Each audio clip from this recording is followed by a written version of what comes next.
So, Honda CRF Judder springs, are they all throw or no go? Let's find out. So first of all, what is a Judder spring? Because this was new concept for me when I got my 450RL.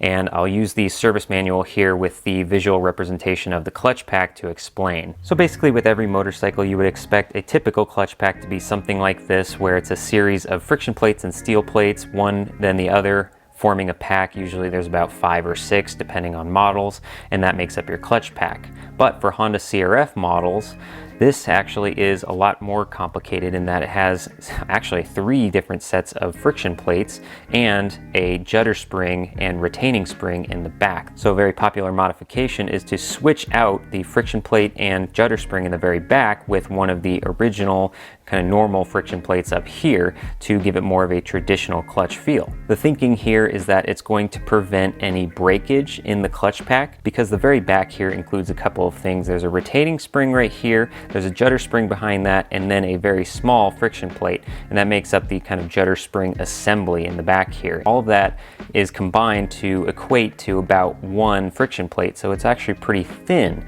all of those different pieces. So the theory here is that if you replace that with a typical friction plate, then you're less likely to break something, because those are the thinnest pieces of the clutch pack. Those are the most likely to break. Now, I don't know if those actually still break these days. It might have happened when they first introduced the judder spring to the system and they were breaking then, and maybe they've had some improvements, because I haven't really heard anything of recent models. But it's one of those things that maybe peace of mind or just lore from the first generations of these bikes, that it's one less thing to go wrong. On the flip side, the reason why they put these judder springs in here in the first place is for better clutch engagement. Theoretically, this judder spring kind of evens out the clutch pull, gives you more of a throw, which gives you more control over the clutch in maybe tight areas and something like that, and not have as much pressure on the clutch if you're just throwing it open and closed like you would on an old school race bike. So that's the trade-off here, is with ease of use versus potential breakage. So basically doing as I described,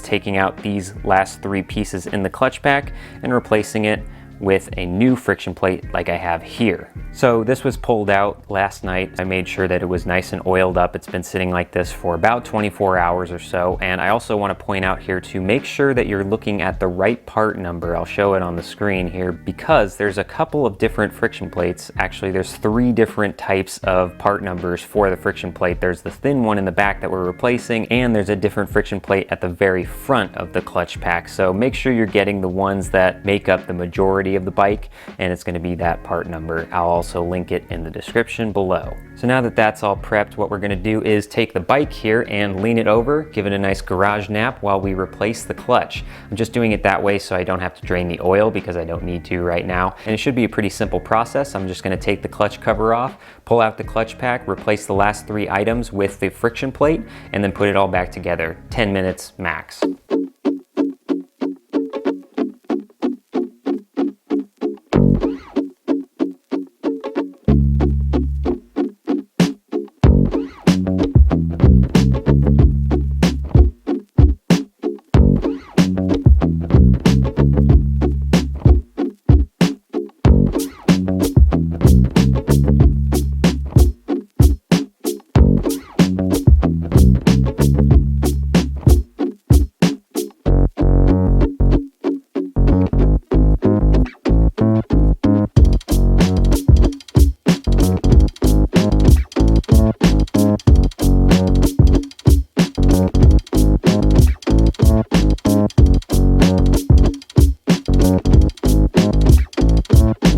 Reference, this is the one that we're going to be replacing. This is the standard friction plate, and this is the judder spring friction plate. So just that much more bite is what we're going to have with this new setup. But we got to keep going, get the spring and the retaining plate out of here. That's the spring. Just looks like a warped washer. There we go. Now in with the standard friction plate.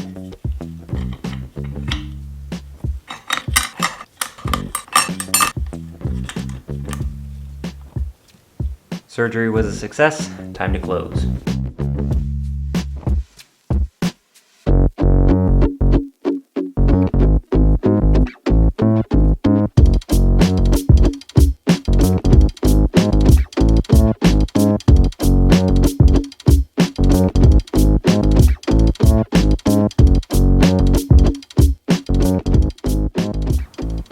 So obviously the goal here is to determine which is best, judder spring or traditional friction plate. In determining which of those is best, I want to kind of address the differences between the two, because there's a lot of contention online. A lot of people say that the judder spring is better.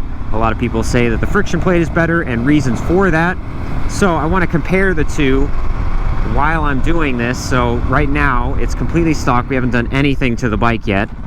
And I want to set some baselines, so then when we actually do switch over to the traditional friction plate, we can kind of see both subjectively and objectively the differences. I'm going to try to use those two things combined to provide the overall differences between the two, and ultimately come to my conclusion myself of which do I want, which do I prefer. The next day. All right, conclusion time. So I've ridden with the new setup, the traditional friction plate, for a little while now. And I have to say, before I did anything, just looking at the differences between judder spring or no judder spring, the advantages, the disadvantages that I described, I originally thought I was going to stick with the judder spring because I wanted to keep that additional clutch engagement, that longer throw. However, I have to say, in its current setup, I love the feel of it. So I wanted to visualize this, and I did a before and after video of my clutch hand actually from a stop and then pulling away. I showed visually the range with and without the judder spring, and it actually is quite a big difference. The judder spring does allow for a much longer clutch throw. However, it's where that clutch throw is lengthened. If you look at the side by side, you can see that the clutch engagement is lengthened at the initial point where the clutch is fully pulled in, and it's at that point where it feels the vaguest. Best way I can describe it really is just if you're at a stop and you're pulling away and you're letting off the clutch, without the judder spring, it feels much more predictable. That bite point is really, really well defined. And so when I take off, it's just natural for me, and it just, it's gradual and it just goes. With the judder spring, maybe it's just because I wasn't used to it, but the vagueness would catch me off guard, and I would rev out a little too much, and then it was hesitating, and then I would pull in a little bit, let off a little bit, and then go. So it was more like, and then it would go. So for all the keyboard warriors out there, which is it, judder spring or no? What's the answer? My opinion, no judder spring. I like that the clutch pull with the traditional friction plate is much more predictable. It is much more of an on-off switch, but I prefer that because then I know exactly where that bite point is, and because of that, I know exactly where to give the revs so I can make it as smooth as possible. Obviously, with that setup, I do trade off the longer clutch throw, which I did really like in that setup, but I think I have a solution to that, which I will show in the next episode. So look forward to that. Thanks for watching.